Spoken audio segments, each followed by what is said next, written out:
लोकसभा चुनाव से पहले केंद्र की भाजपा सरकार ने एक और बड़ा फैसला किया है। सरकार ने पेट्रोल और डीजल की कीमतों में 2 रुपये प्रति लीटर की कमी करने का फैसला किया है। नई दरें कल सुबह यानी 15 मार्च सुबह 6 बजे से लागू होंगी।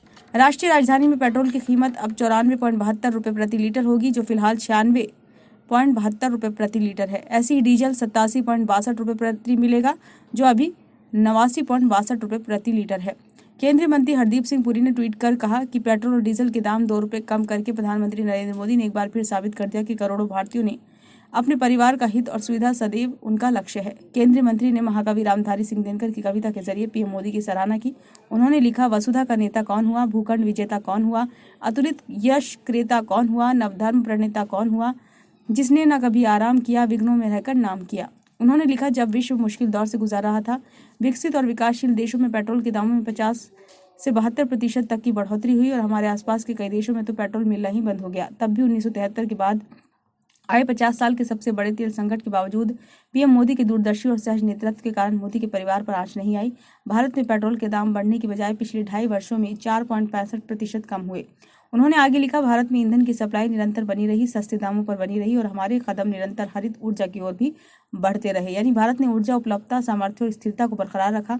भारत इकलौता ऐसा देश था जहां पेट्रोल और डीजल के दाम बढ़े नहीं बल्कि कम हुए। हमने जहां से हुआ अपने देशवासियों के लिए तेल खरीदा। नरेंद्र मोदी के प्रधानमंत्री बनने के पहले हम 27 देशों से कच्चा तेल खरीदते थे, लेकिन उनके नेतृत्व में अपने देशवासियों को सस्ता पेट्रोल, डीजल और गैस पहुंचाने के लिए इस दायरे को बढ़ाया और अब 39 देशों से मोदी के परिवार की जरूरतें पूरी करने के लिए कच्चा तेल खरीदते हैं।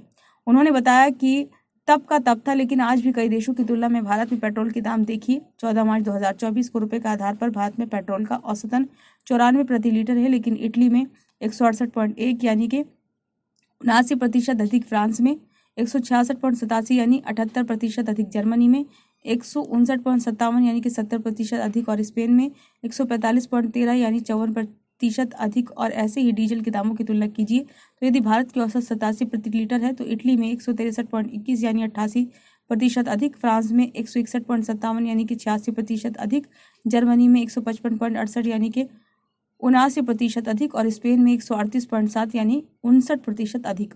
उन्होंने आगे लिखा, दुनिया भर में चाहे कुछ भी हो रहा हो, पीएम मोदी के नेतृत्व में हमारा पूरा प्रयास रहा कि देश के हर कोने में और हर नागरिक तक ईंधन की सप्लाई बनी रहे, हर चूल्हा जलता रहे, हर गाड़ी चलती रहे, प्रगति की गति में न कभी कमी आए और न ही रुकावट। आज भी हालांकि लाल सागर में संकट बना ही हुआ है, परंतु जैसे ही कच्चे तेल के अंतर्राष्ट्रीय दामों में कुछ राहत हुई, प्रधानमंत्री नरेंद्र मोदी ने तुरंत पेट्रोल और डीजल के दाम कम करके अपने परिवार को एक और उपहार दे दिया।